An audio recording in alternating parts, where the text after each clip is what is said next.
You know, for millions of people, this weird, beige, keyboard-looking thing, it wasn't just a machine. No way. This was the moment, that magical moment, when personal computers actually came into our homes. It turned the family TV into this portal, really, to all kinds of new possibilities. So yeah, let's power this thing on and dive into the world of the Commodore 64. And honestly, who better to guide us on this trip than the man himself, the legendary Jim Butterfield? I mean, he was the authority on Commodore. His voice, it was so calm, so reassuring, and it literally taught a whole generation how to talk to these new machines. So we're actually going to use his classic training tapes to guide us through this whole thing. Okay, so here's the plan. We're going to follow the exact path a brand new user would have taken back in the day. First up, the magic in the box. Then, we'll figure out how to speak to the machine. After that, we'll bring some programs to life, create our own sights and sounds, and, to top it all off, we're going to write our very first program. Let's get into it. All right, Section 1, the magic in the box. From a strange beige keyboard to a portal on your TV. So let's start with that feeling, right? That initial excitement. You open up this box and there it is, the computer. It kind of looks like a typewriter, but it's everything, all in one. The only real trick? Figuring out how to hook it up. And the setup, oh man, it was a whole ritual. First, you had this power transformer that was like surprisingly heavy. Then you had this long cable for the TV and this little antenna switch box. You had to actually get behind your TV, physically screw this thing onto the back, and then flip a switch. And that little switch, that was the gateway, right? It was the only thing standing between watching afternoon TV and jumping into this whole new digital world. Now, of course, if you were serious, or maybe you just wanted to stop fighting with your family over who got to use the TV, there was an upgrade path. You could spring for a dedicated monitor, and it was worth it. You got what Jim Butterfield called a marvelous picture. I mean, it was a huge upgrade from the fuzzy family television set.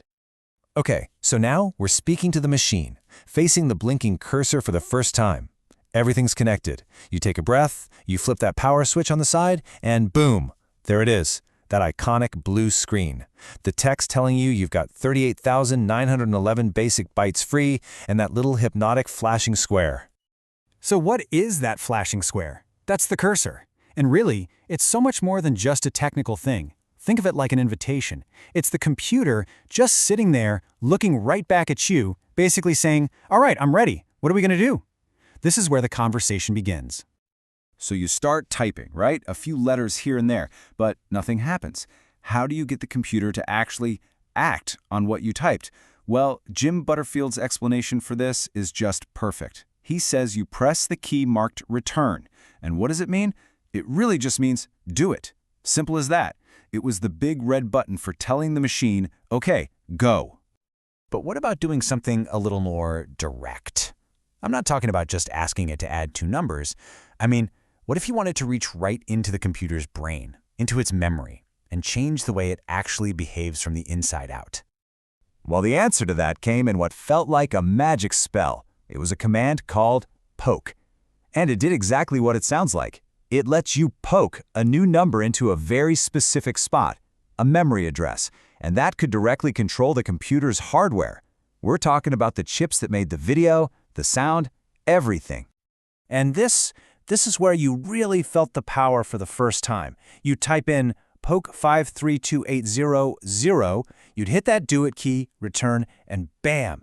Instantly, the light blue border around your screen turns jet black. You could change it to white by using a 1, blue with a 6. You had 16 colors at your fingertips.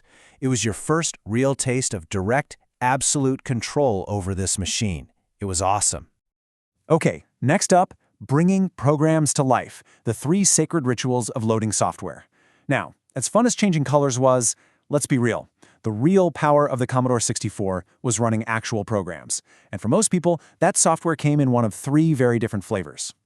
And these methods really defined what it was like to use a computer back then. On the one hand, you had cartridges. That was instant gratification. You just plugged it in, turned the computer on, and you were playing. Easy. Then there was the cassette tape, the dataset.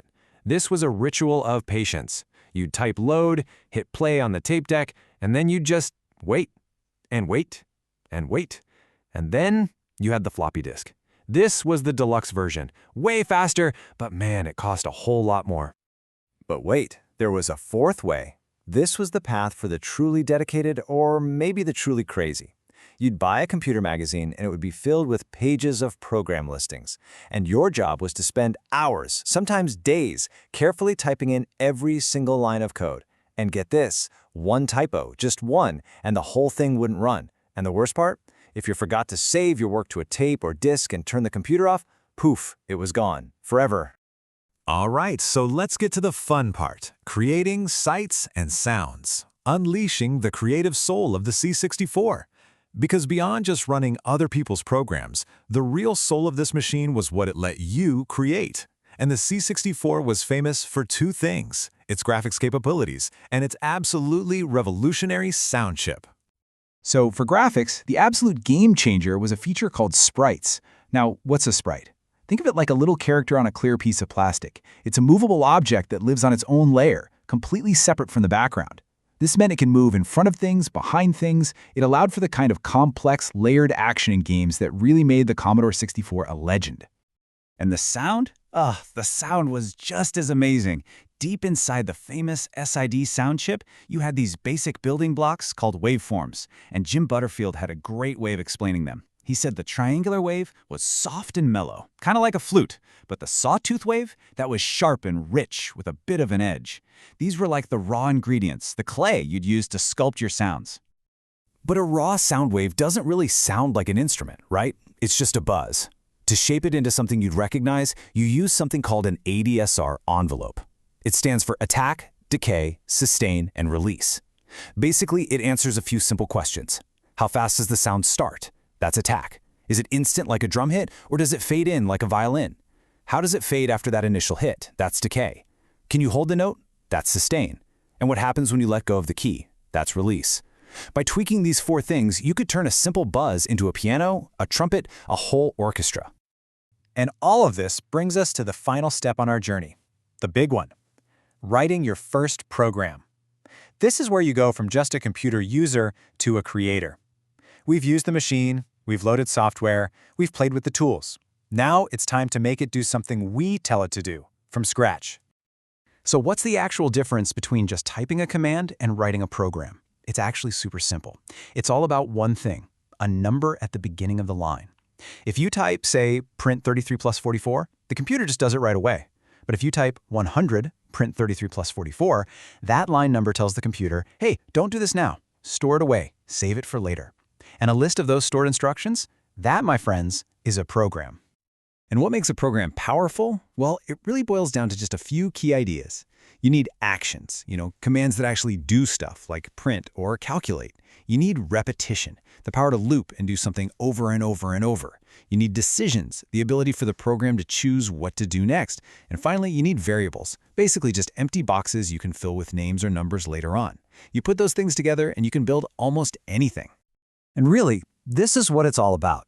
This is what it all leads to. The challenge, the frustration, and then that amazing, incredible joy of creating something that works. I think Jim Butterfield said it best. Why would anyone stay up till 3 in the morning, cursing at a computer, and then say they had a wonderful time? Because that feeling, that satisfaction when you finally crack it, that's the fun. That's what it's all about. The Commodore 64 was so much more than just a product. For a whole generation, it was our very first up-close and personal encounter with computing, with its logic, its frustrations, and its incredible power. It was a puzzle that taught you how to think, a canvas for you to create on, and more than anything, it was just plain fun. And it kind of makes you think, doesn't it? What was your first hello world moment? That first time a piece of tech just completely opened up a new world for you.